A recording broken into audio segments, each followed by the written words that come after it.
আপনারা এখন দেখছেন সুরের রাজনীতি চ্যানেলের খবর। এবার সমাবেশ থেকে নির্বাচন পদ্ধতি বদলানো সহ 7 দাবি তুলল জামায়াত। আনুপাতিক নির্বাচন ব্যবস্থা বা পিআর পদ্ধতির ভোট, নির্বাচনের সময় লেভেল প্লেয়িং ফিল্ড নিশ্চিত করা সহ 7 দাবি এবং আগামীতে দুর্নীতির বিরুদ্ধে লড়াইয়ের ঘোষণা দেওয়া হয়েছে বাংলাদেশ জামায়াতে ইসলামী সমাবেশে।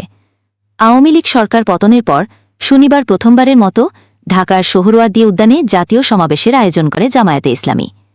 এর আগে বিভিন্ন সময় বাংলাদেশে সংসদ নির্বাচন ব্যবস্থা বদলানোর দাবি তুললেও এবার সমাবেশ থেকে সেই দাবি স্পষ্ট করল দলটি, যে দাবি নিয়ে অন্যতম আরেক রাজনৈতিক দল বিএনপি পুরোপুরি ভিন্ন অবস্থানে আছে। শনিবারের এই সমাবেশ থেকে আগামীতে দুর্নীতির বিরুদ্ধে লড়াইয়ের ঘোষণা দেন জামায়াতে ইসলামীর আমির শফিকুর রহমান।